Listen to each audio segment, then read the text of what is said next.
జనరల్‌గా చెప్పాలంటే నాకు డే మొత్తంలో దొరికేది గట్టిగా ఒక 2 అవర్స్ అనమాట. అది కూడా నైట్ టైము. లేకపోతే ఎర్లీ మార్నింగ్ 3-5 ఆ మధ్యలో అయితే గట్టిగా ఒక 2 అవర్స్ అయితే దొరుకుతుంది. సో, ఆ 2 అవర్స్‌లో నేను సిన్సియర్‌గా ప్రిపేర్ అవుతున్నప్పుడు నాకు గుండెల్లో ఒక్కోసారి గుబుక్కుమన్నట్టు సంథింగ్ ఏదో ఒక భయంలాగా పట్టుకుంటుందనమాట. అది ఎందుకు ఏంటి అనేది వీడియోలో చెప్తాను. వీడియో లాస్ట్ వరకు అయితే చూడండి. నేను ఇంటర్ అండ్ డిగ్రీ చదువుతున్నప్పుడు నాకు కాంపిటేటర్స్ ఉండేవాళ్ళనమాట. అంటే నాతో సమానంగా చదివేవాళ్ళు. జనరల్‌గా ఇంటర్‌లో నేనే టాప్ అనమాట. గవర్నమెంట్ స్కూల్‌లో అయితే చదివాను. సో, అందరికీ తెలిసే ఉంటుంది. గురజాల పల్లెగుంట మోడల్ స్కూల్ అనమాట. 936 మార్క్స్ అయితే వచ్చాయి నాకు ఇంటర్‌లో 1000 మార్క్స్‌కి. సో, అప్పుడు గవర్నమెంట్ స్కూల్ కదా! అదే ఇంకా టాప్ మార్క్స్ అనమాట. నా తర్వాత వచ్చిన బ్యాచ్ అనేవాళ్ళు చాలా ఎక్కువ స్కోర్ అయితే చేశారు. అది వేరే విషయం. సో, నేను చదువుకునేటప్పుడు నా మార్క్సే టాప్‌లో ఉండేవి. ఇంటర్ ఫస్ట్ ఇయర్‌లో కానీ, సెకండ్ ఇయర్‌లో కానీ. అండ్ ఆ తర్వాత డిగ్రీ జాయిన్ అయినప్పుడు కూడా క్లాస్ మొత్తంలో నేనే టాపర్ అనమాట. సో, నాతో పాటు కాంపిటేటర్స్‌గా ఒక ఇద్దరు అయితే ఉండేవాళ్ళు మా ఫ్రెండ్సు. ఒకళ్ళకొకళ్ళం ఎట్లా చదువుకునే వాళ్ళమంటే చాలా జలస్‌గా అయితే చదువుకునే వాళ్ళమంటే, అమ్మో! తను ఒక క్వెషన్ చదివేస్తుంది. నాకు ఇంకా ఆ క్వెషన్ రాలేదని కానీ, తనకి ఒక్క మార్క్ ఎక్స్ట్రా వచ్చినా, నాకు ఒక్క మార్క్ ఎక్స్ట్రా వచ్చినా అట్లా తట్టుకునే వాళ్ళం కాదనమాట. నెక్స్ట్ టైం ఆ మార్క్స్‌ని ఎలా అయినా బీట్ చేయాలి అనేసి నేను చాలా కష్టపడేవాళ్ళము. బట్ ఆ తర్వాత ఏం జరిగిందంటే, మా ఫ్రెండ్స్ ఏమో కోచింగ్కి అయితే వెళ్ళారనమాట. నేనేమో మ్యారేజ్ చేసుకున్నాను ఇంకా డిగ్రీ ఫైనల్ ఇయర్‌లో లాస్ట్ వీడియోలో చెప్పాను కదా! సో, మా ఫ్రెండ్ ఏమో కోచింగ్కి వెళ్ళిందనమాట. విజయవాడ శ్రీధర్స్ సీఈసీలో అయితే జాయిన్ అయింది. ఆల్మోస్ట్ తను 2020 అయిపోగానే జాయిన్ అయ్యింది. అండ్ ఇప్పటికీ ఒక 5 ఇయర్స్ అయితే అవుతుంది తను జాయిన్ అయ్యి కూడా. అండ్ మ్యారేజ్ ఏమో ఒక 6 మంత్స్ బ్యాక్ అయితే అయింది. తను కోచింగ్ సెంటర్కి వెళ్ళినప్పుడు నాకు కూడా షేర్ చేస్తూ ఉండేదన్నమాట పీడిఎఫ్లు. ఎందుకంటే అప్పటికి నాకు మ్యారేజ్ అయింది కాబట్టి ఇక నేను బయటికి వెళ్ళలేను అనేసి తను కోచింగ్ సెంటర్కి వెళ్ళిన ఆ యొక్క పీడిఎఫ్స్ కానీ, లేకపోతే ఏమన్నా వాళ్ళకి చెప్పిన రికార్డెడ్ క్లాసులు ఉంటాయి కానీ అవైతే నాకు షేర్ చేస్తూ ఉండేది. సో, ఆ క్లాసులు చూస్తూ కూడా నేను చదువుకుంటూ ఉండేదాన్ని. బట్ తను ఎలా ప్రిపేర్ అవుతుందంటే, ఒక్కసారి చూసింది అంటే అసలు మర్చిపోదు ఇంకా. అంత సిన్సియర్గా అయితే ప్రిపేర్ అవుతుంది. బట్ 5 ఇయర్స్ నుంచి బ్యాంక్ కోచింగ్ తీసుకుంటూ తను ప్రిలిమ్స్ క్వాలిఫై అయితే మెయిన్స్లో పోతుంది, 2 క్వాలిఫై అయితేనేమో ఇంటర్వ్యూలో పోతుంది అనమాట. ఇదే రిపీట్ అవుతూ ఉంటుంది. ఇంకా వన్స్ ఒక డే ఏం చేసిందంటే తను ఇక నా వల్ల కాదు, నేను స్కిప్ అవుదాం అనుకుంటున్నాను, మేబీ నాకు ఇక గవర్నమెంట్ జాబ్ రాసి పెట్టినా రాతలేదేమో, నేను స్కిప్ అవుతాను పద్దు అనేసి ఒకరోజు ఏడ్చుకుంటూ కాల్ చేసిందనమాట. సో, నీ స్ట్రెంగ్త్ నువ్వు మొత్తం చూపించు, రాకపోతే ఇంకా అది ఇంకా దేవుడి పైన భారం వేయటమే అని తనకైతే ధైర్యం చెప్పాను. సో, అలాగే అనేసి ఇంకో 1 ఇయర్ అయితే ప్రిపేర్ అయింది. కష్టపడి ప్రిలిమ్స్ అండ్ మెయిన్స్ కూడా ఇక క్లియర్ అయితే చేసిందనమాట. లాస్ట్ ఇంటర్వ్యూకి వచ్చేసరికి తనని ఇంకా డిస్క్వాలిఫై అయితే చేశారనమాట. సంథింగ్ ఏదో ఒక క్వశ్చన్కి సరిగా ఆన్సర్ ఇవ్వలేదంట. దాని నుంచే తనని డిస్క్వాలిఫై అయితే చేశారు. సో, ప్రిలిమ్స్ రాసి మెయిన్స్ రాసి కష్టపడి ఇంటర్వ్యూ దాకా వచ్చి ఒక్క లాస్ట్లో పోయేసరికి తను చాలా ఫీల్ అయింది. ఇక అసలు ఈ గవర్నమెంట్ జాబ్ నా వల్ల కాదు అనేసి అంతటితో స్కిప్ చేసేసి ఇక మ్యారేజ్ అయితే చేసుకుందనమాట. మ్యారేజ్ చేసుకున్న తర్వాత తనకి మళ్ళీ చదువుకోవాలనే ఆసక్తి కలిగిందనమాట.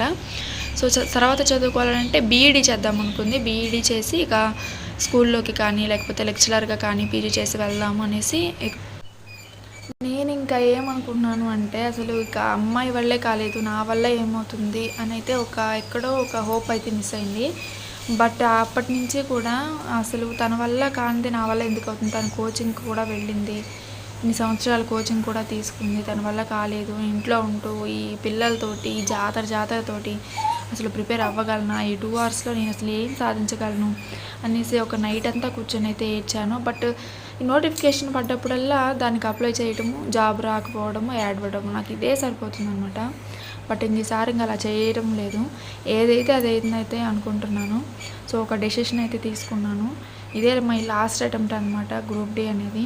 సో, ఈ గ్రూప్ డి కూడా నేను కొట్టలేదు అంటే ఇంక దీనికి మించినవి మిగతావన్నీ కూడా ఆర్పిఎఫ్ కానీ, లేకపోతే ఎన్టీపీసీ కానీ, గ్రాడ్యుయేట్ లెవెల్స్ ఇక అన్ని టెక్నీషియన్ కానీ, ఏఎల్పి కానీ ఇవన్నీ కూడా ఈ గ్రూప్ డి తర్వాతేనమాట.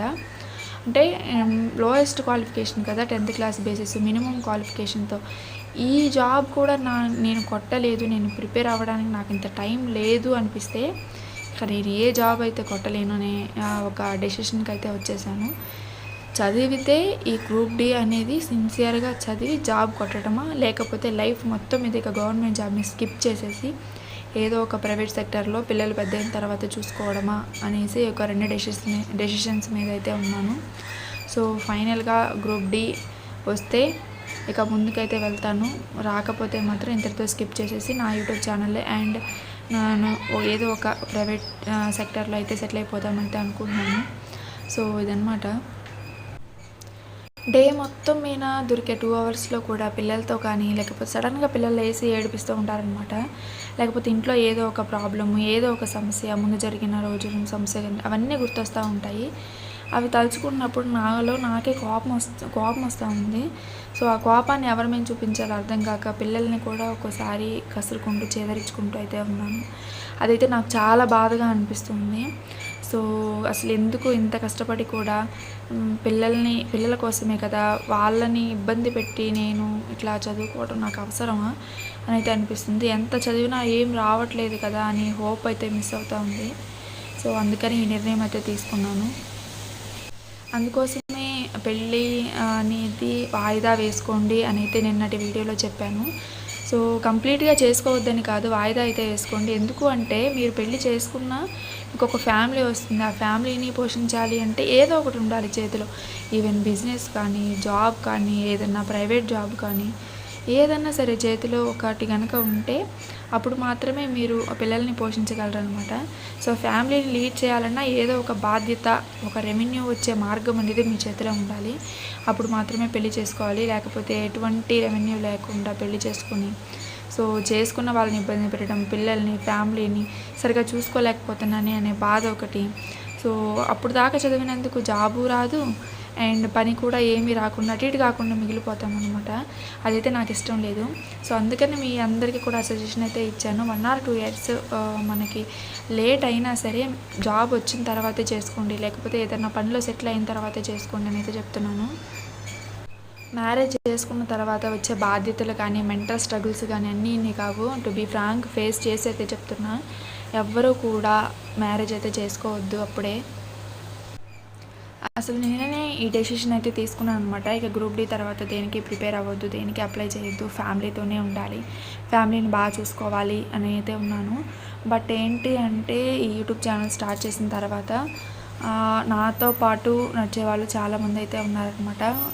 యాజ్ ఏ మోటివేటర్గా కానీ, లేకపోతే గ్రూప్ డి గురించి నాకు తెలిసిన ఇన్ఫర్మేషన్ గురించి నాకు లైక్ ఒక సిస్టర్స్ లాగా అనమాట చాలామంది, కానీ లైక్ బ్రదర్స్ లాగా కానీ మనకి చాలామంది అయితే పరిచయం అయ్యారు. సో వాళ్ళందరితో పాటు ఈ ఒక్క ఛాన్స్ అనేది చూద్దాం అనేసి ఈ గ్రూప్ డి ఎగ్జామ్ అయిపోయిన తర్వాత ఇదే కంటెంట్ని మెయింటైన్ చేద్దాం యూట్యూబ్ ఛానల్లో అనేసి అయితే నిర్ణయం తీసుకున్నాను. లేకపోతే ఎప్పుడో యూట్యూబ్ ఛానల్ని ఈ కంటెంట్ని ఎప్పుడో మారుద్దాం అనేసి అనుకున్నాను. So this is my small information అనమాట. And this is one of my last and first attempt అనమాట గ్రూప్ డి అనేది. వీడియో వాచ్ చేసినందుకు థ్యాంక్ యూ సో మచ్ అండి.